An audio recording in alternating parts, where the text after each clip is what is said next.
We get out, Puff pull out first. We pull out behind him.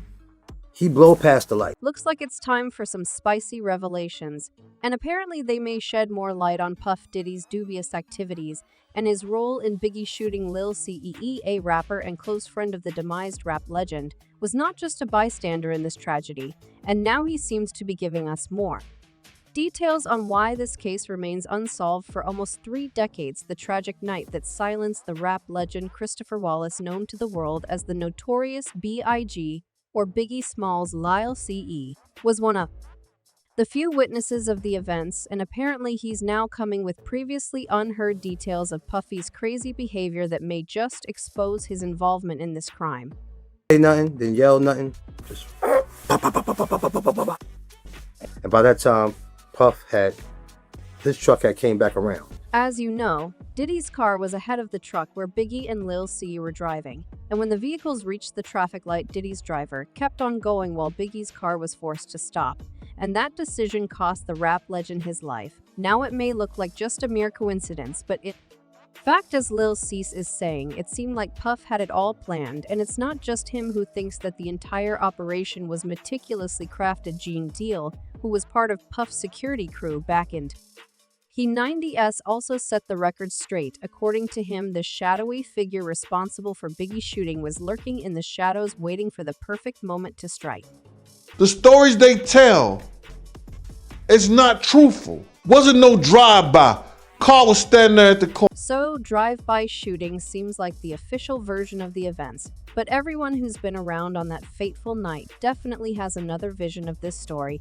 As soon as Ganal claimed that people were just spinning a web of lies to cover for the real culprit of this crime, it became clear that something deeper and darker going on. Apparently someone desperately wanted to unalive the king of rap, and thanks to new revelations, we may soon find the guilty individual behind this crime.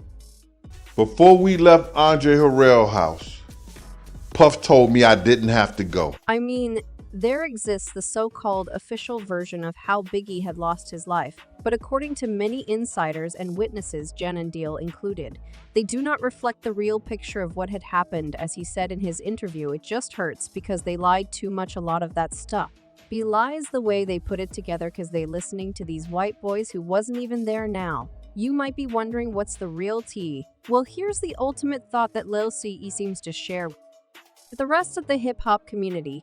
Diddy trying to silence Biggie, and he wishes he could how come forward with his revelations earlier. Because I was just stressed, man. Crying, scared, nervous. Now, most people agree that Biggie was too talented to dance to Diddy's tune for the rest of his life, and apparently using his growing connections in the rap world, he began negotiating better deals with other labels.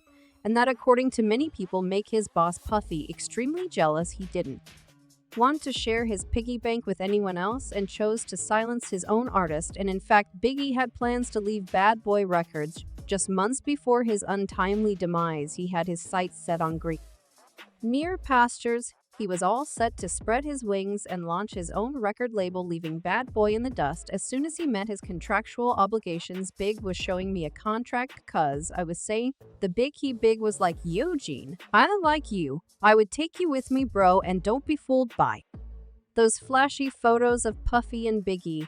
It was all a facade. According to the inside scoop, they were never the BFS they pretended to be. Even Biggie's mom felt in her heart that Diddy was not a friend for her son. In her memoir, she wrote, I believe Sean loved my son after he was shot. I used to tell Christopher all the time not to trust Sean. Apparently Biggie also realized how he got jerked around just like all the other artists on Bad Boy. But the twist was that he got set up on his way out, and guess what?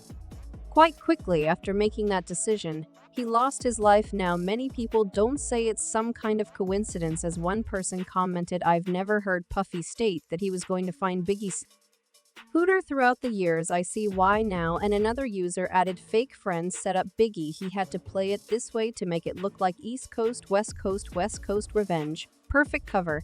Now the story gets even interesting when you see that timing was just perfect for Puffy. So he's about to lose his most profitable artist, and the things with the West Coast rappers don't go as smooth. After Tupac's demise, looks like an ideal setup for another fatal shooting to even the score between the And that's why Diddy made a reckless decision to take his crew Biggie included to Los Angeles right to the enemy's territory. He was supposed to go to London that night, and I let him talk me into you.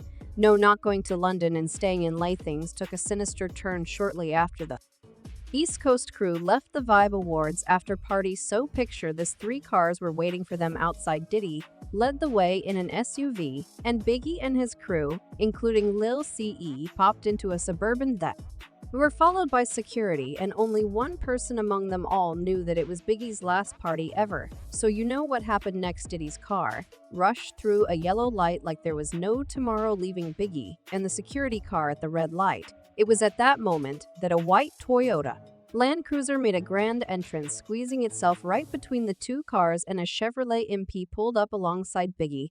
And before you know, a car just rolled up, start popping in the car, didn't say nah, nothing, didn't yell, nothing, just. And as the entire crew watched in shocked disbelief and horror at the rap legend slowly losing his life, you may now wonder why Lil CE suddenly came forward with his revelations so many years later. So it's time to delve deeper into the bond between Lil and Biggie. Small's a friendship that started in the gritty neighborhoods of Brooklyn, New York. These 2 young men, born into the turbulence of the 80s, had to navigate their way through poverty, crime, and adversity. Our backgrounds may have been different, but as Lil C said in his interview, their connection was nothing short of remarkable. He knew what my heart was, and out of all the little young guys, I was the one that probably was reachable, talking YC, and Biggie quickly forged a bond that transcended the typical definitions of friendship. It became more of a brotherhood, and you can see that the sudden demise of his friend impacted Lil C way too much, as he shared in his interview the loss of his friend and shocked him to the core that he poured his emotions into his art. I really started rapping after Biggie passed, when I had to write my album. In them times before that, Biggie was writing the raps for me. So you can see, guys, why Lil CE wants this case to be solved. His friend deserves peace, and his family and friends have been thirsty for justice while the truth was covered in shadows for way too long. It's time to expose the demons that are guilty in this hideous crime. I don't know why people always get the story twisted, and if people ever see me tell the story, I told it the same way over 100 times. Biggie's demise looked like a logical end of a fierce and tragic rivalry between the East Coast and West Coast hip-hop scenes. And while many were pointing fingers at the West Coast, everything happened on their territory. It's definitely more to tell in this story. And in fact, the entire thing with both Post and Biggie's fatal shootings can be nothing more but a plan orchestrated by Diddy to rise to the new heights of success with his Bad Boy label. And a lot of people that speak on this all don't know the business. Y'all don't know what you're talking about.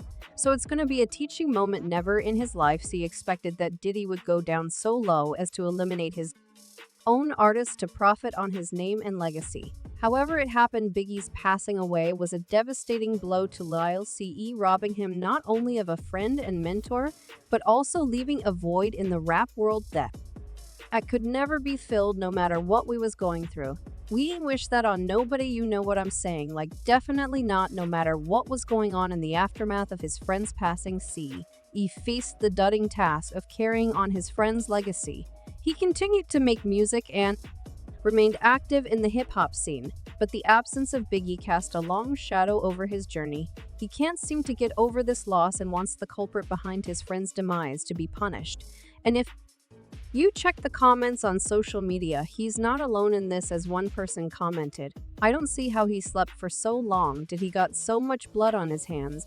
And another user added, "The evidence is slowly but surely coming for both Biggie's and Tupac shooting. All fingers are pointing straight to Diddy, his end in the rap game. And as a free celebrity is near, well, this mystery will no longer remain hidden. More witnesses come forward to speak against Diddy. And what do you think about this, guys? Is Diddy truly behind the shooting of his own artist? And he karma ever find his door? Drop your thoughts in the comments below. And don't forget to check my other videos. Well, that's it for now.